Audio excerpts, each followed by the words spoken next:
If you like to talk about combat sports and you want to join the discussion, click the subscribe button below and the bell notification icon next to it and join Knucklehead Nation.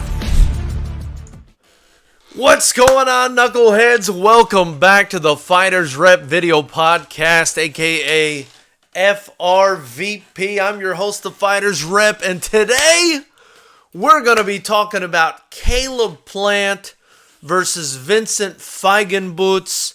This is our post-fight analysis, discussion, aftermath, whatever you want to call it. And my goodness, do we need to touch on that absolutely ridiculous outro that PBC had lined up for Caleb Plant at the end of that broadcast, because if you ask me, that was the most ridiculous, cheap, and sort of begging for the attention of, white people, I guess, that I've seen in a very long time. I also found it to be, I must say, I there's no other real way to put it. I mean, I found it to be a little bit racist because, you've got Caleb Plant up there. He's from Nashville. Doesn't seem like he loves country music. But, regardless, they ended the night on a country music Made Me Do It outro. And we'll talk about that in a bit. But first off, let's reflect on Caleb Sweet Hand Plant's performance against Vincent Feigenbutz. Caleb Plant is now 20-0 after that fight. He's only 27 years old, and he was in there against a former interim world titleist in Vincent Feigenbutz, a 24-year-old out of Germany who, even though he'd never fought outside really of Europe, he had fought outside of Germany, and even though it was his first time fighting in the United States. And, you could tell that this was a kid who went pro, allegedly, when he was 16, because this guy was very strong. He was very sturdy. And they were talking about it on the broadcast that even when he was stopped in the past, he was stopped on his feet. And Caleb Plant was able to stop him on his feet again. He was able to stop him on his feet again. The thing is, Caleb Plant, man, it's going to be very, very difficult to beat a guy like Caleb Plant. And I am really, really impressed by Caleb Plant. The only sort of shortcoming I feel that Caleb Plant has, is the fact that he's not huge for super middleweight. I mean, when I look at guys like David Benavidez, I'm like, man, that guy is a monster for the weight class. And I would imagine he's going to have quite the advantage as far as height and reach goes on Caleb Plant. And you can see the same thing in the Uzcategui fight when Caleb Plant fought Uzcategui and won his title that he defended against Feigenbutz. You could see that Uzcategui had quite the height advantage and perhaps reach advantage over Caleb Plant. But my goodness, I mean, he's not massive for the weight. I would say Caleb Plant is about normal for the weight. And that's the only negative. That's the only con I can find in Caleb Plant as a fighter. I mean, the guy is fast. He's technical. He's got great defense. He's got power. He's got speed.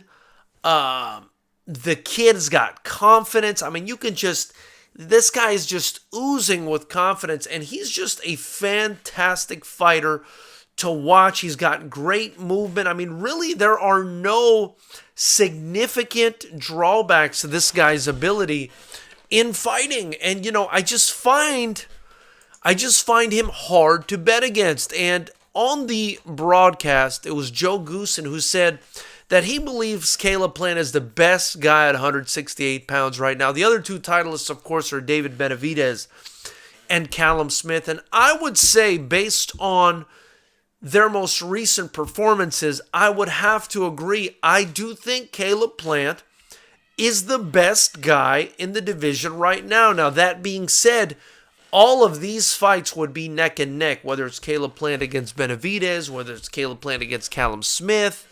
Any way you throw them together, Smith versus Benavidez, any way you throw these fights together, you've got a fantastic super middleweight fight on your hands. And the fact that Canelo is floating around this division makes it all the more exciting. But these are really challenging fights. These are really challenging fights for Canelo, so I'm not even sure if he's going to want the smoke that much in order to move back to the super middleweight division and do this again. Excuse me. So, but again, back to Caleb Plant, just absolutely dominant in the fight. Feigenbutz was hard pressed to land more than a punch or two in these rounds. I mean, he was swinging.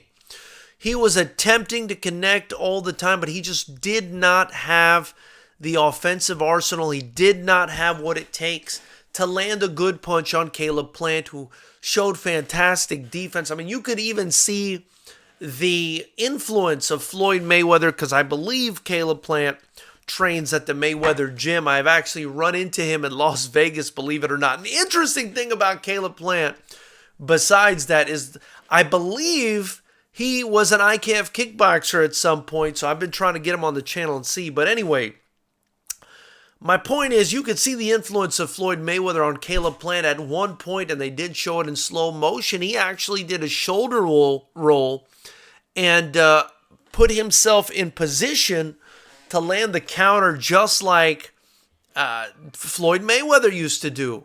And, you can see it, man. The guy's gifted. He's athletically and physically gifted enough to where, and I mean, not enough like he's barely making it. This guy's athletically and physically gifted to where, he's able to pull off these moves. He's so slick. He's so fun to watch, but he also has got pop in his punches. He's got speed. He's got great movement. He knows where to be. He judges distance properly. I mean, everything I saw about Caleb Plant just, was excellent, and he exudes confidence. I think that's going to be one of the most important things to separate Caleb Plant from the competition, is the fact that as he's walking around, as he's interacting with the media, as he's interacting with his opponents, he is just absolutely reeking with confidence. It's exuding all over the place. He's shooting confidence all over the place at the weigh-ins, at the press conferences, during the fight, at the face-offs. I mean, anytime you look at the guy, he's just hyper confident. And I think that's going to bode well for him. And it's because he knows, he knows how good he is. He knows how good he is. And, he just, again, fantastic performance. He was completely dominant. It looks like he landed 33%. Let me see here. He landed 33% of his punches, and he outlanded Feigenbutz 66-11 in the last two rounds of the fight. And he was basically, one of the few people to ever stop Feigenbutz, let alone beat him. Feigenbutz now 31-3 with 28 KOs, so, a big puncher. He was able to stop him, and the guy was very sturdy. I mean, you can tell this guy's extremely sturdy, and I would be interested to see how a young 23-year-old David Benavidez, who, although he's got a couple more fights than Plant, he's 22-0 versus Caleb Plant's 20-0, I would be interested to see how a 23-year-old David Benavidez can handle the maturity and confidence and skills and technical know-how and, speed and everything else of a Caleb Plant. I mean, it would be a very interesting fight. Again, I would believe it would be a fight where Caleb Plant would be boxing and moving, and David Benavidez would be walking him down like we saw in Benavidez's last fight against Durrell. He would be walking him down. Now, will he be able, as he's walking Caleb Plant down, to handle the power and the speed of Caleb Plant? Because as they said on the broadcast on Saturday night, that speed from Caleb Plant is enough to where it's transitioning into power. He's throwing punches so fast, he's so sharp, he's so accurate that he's landing, these shots, and they're stinging, they're hurting the opponent, and he hurt Feigenbutz, a guy, again, who's very sturdy, several times on Saturday night. Another thing I wanted to point out about Caleb Plant is the fact that he throws punches in bunches, man. He was not only throwing one shot at a time when he needed to, but he was throwing combinations when he needed to. When he saw that Feigenbutz was utilizing his high guard, he was throwing beautiful combinations to the head and body in order to create openings for him to land shots. And I thought it was just brilliant strategy, you guys. And one thing that I really loved about the combinations Caleb Plant was throwing was the fact that he would throw, for instance, a left hook to the head, then maybe he'd throw a left hook to the body and bring the attention to the body, and then immediately as the hook is ricocheting off the body, he was throwing an uppercut with the same hand. He did a fantastic job, and that's something I actually learned in training kickboxing, was that, I think a lot of kickboxers will be familiar with that, where, you throw a jab, you throw a hook with the same hand, and then an uppercut. That's actually a combination that I've used in training kickboxing. It's like bam, bam, it doesn't really give the opponent time to react. They feel like, okay, I blocked one punch, I'm good now. And then an uppercut shoots up through the middle. And, he's fantastic at it because he's fast, and he's also, able to aim it to the body, kind of get the guys thinking low, and then come up from underneath with the uppercut. And if he is a kickboxer at heart, or was a kickboxer at some point, which again, I was told he's an IKF kickboxer, but I'd like to get him on the show to confirm that at some point he competed as an IKF kickboxer. You could see it there. And, I do believe as a kickboxing promoter that kickboxing is, incredible for your footwork and for just any fighter. And you can see that in Caleb Plant. His footwork is marvelous. He knows where to be. He's got great head movement. Another thing about kickboxing that's sort of different, that maybe he's utilizing, is the subtlety of the movement. Because in boxing, you're able to really slip and really move your head off the line in boxing to avoid punches. But if you do that in kickboxing, you could be leaning right into somebody's shin if a kick comes up. So, you have to be a bit more subtle, a bit more upright. And, if you can manage it just right, you can be subtle enough to where you can still slip punches without wasting too much energy. I think a person who's actually fantastic at that we saw perform not too long ago is John Jones. He's a guy that really does a great job of conserving his energy through subtle movement, and it's effective subtle movement. So, that's what I've got to say, I think, about Caleb Plant, man. Just a fantastic performance, man. The guy is an absolute problem. Before we get into the ridiculous country music outro and why I feel the way I do about that, I want to thank all of you guys for joining the chat. We were off on Friday and Saturday. Obviously, I was away. I was actually outside of the country. I was in Canada. It was freezing. But, I was on vacation, switching it up a bit. Hey, we're going to Mexico later on this year, so you might as well, escape to some cold weather before headed back to South Carolina and before going out to Mexico. And I loved it. Toronto. I went to Toronto, Canada, beautiful city, saw Niagara Falls, got to watch the fight out there on TV. So it was a great time. And also, before I get to your chats and to the topic at hand, I want to remind you guys, FightersRep 9. Man, we're just 11 days away. If you haven't already, get your tickets at FightersRep.com if you're anywhere near Southern California. Again, tickets at FightersRep.com. We'll be releasing the documentary to the fights thanks to Vahan Bedelian, our camera guy, who does this incredible work. So you're definitely going to want to follow him and subscribe to his channel as well. And if you can't make it, obviously we're going to be live streaming on YouTube. All we ask is that you guys donate to the chat, buy a Fighters Rep t-shirt in the link below. Do the good things that the good people on YouTube do in order to support the channels that they love. So let's check out what's going on in the chat here. We got Roronoa Zorro saying Caleb Plant is the best fighter from 160 to 168. I think you may be right about that, but all these fighters are solid. Fight Life Nation said Caleb is such a nice guy. I got to meet him a couple years ago when he fought at the named Nokia Theater. At the then named Nokia Theater. I want to see him fight the top guys at 168. I agree with you, Marco, man. He's a beast. And I would love to see all those fights. Those are all really good fights. Anybody can win those fights.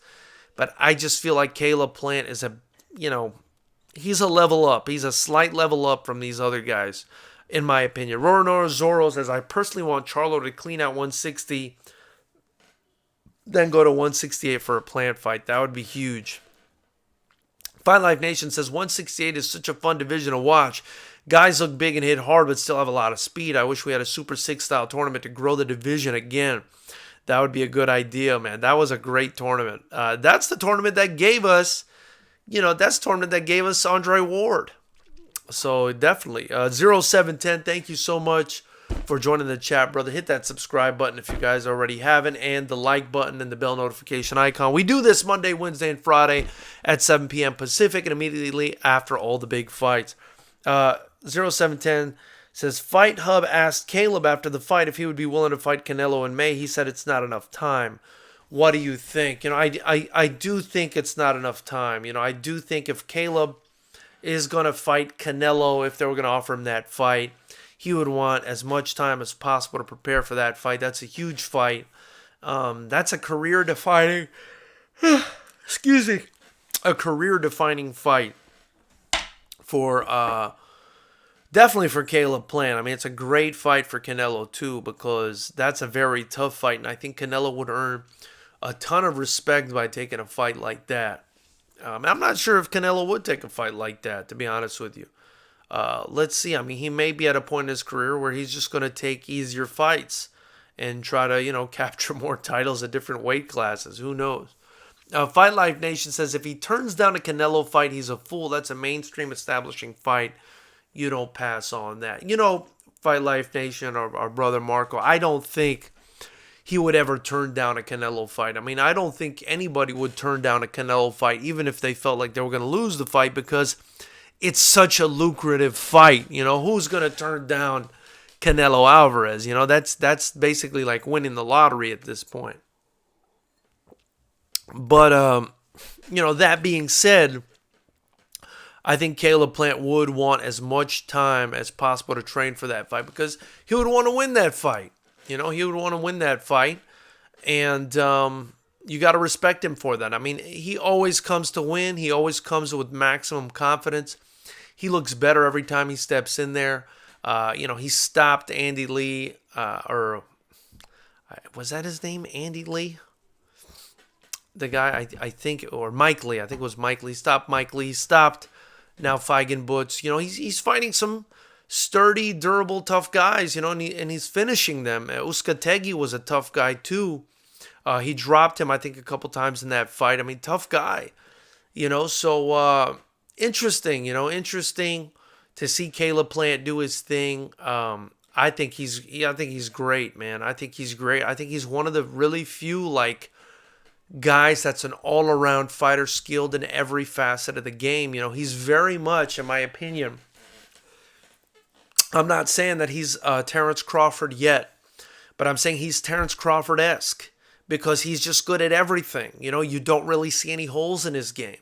Again, the only hole I see in his game, if any, is the fact that he's just a normal-sized super middleweight compared to those freakishly large super middleweights that are in the division other than him. And that's kind of the same knock on Terrence Crawford, right? I mean, a lot of people are saying Terrence Crawford doesn't have the size to beat a guy like Errol Spence. But, we all know that, it's skills that pay the bills, and if there is a little bit of a size discrepancy, it may not be enough, but it's something that, hopefully gets made hopefully these fights get made. It's something that we'd have to wait for the fights to happen in order to see if it goes through. Fight Life Nation says, man, did you see the Ryan Garcia KO on Friday? That was KO of the year so far, and having Haney come in and call him out was big. That was a very impressive KO. And what Ryan Garcia showed me in that fight was he's got one-touch knockout power. He showed us against Duno in the last fight. And he showed us, against this guy in this fight. You know what I mean? Against Fonseca. So,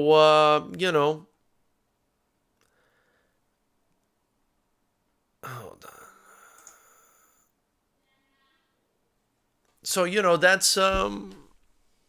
that's impressive, man. That's impressive. Ryan Garcia, he's so fast, right? I mean, that was a counter shot he landed. He figured out Fonseca's style of throwing a punch and realized that he was going to be able to, let off his own counter hook and land it, in the time between him seeing the punch coming and it landing for his opponent, right? So, I mean, he's waiting for his opponent to begin his punch, and he's able to start his counter punch, get it off and land it in that time so effectively that it's putting his opponents out, and that's dangerous, man.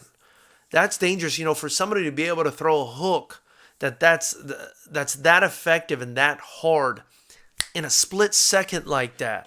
He could put your lights out, so fantastic work, man. Fantastic work by Ryan Garcia. What more can we say, Ryan Garcia is just a bad dude, and I'm looking forward to seeing him in the future. I'm looking forward to seeing, what they do with him, Hold on.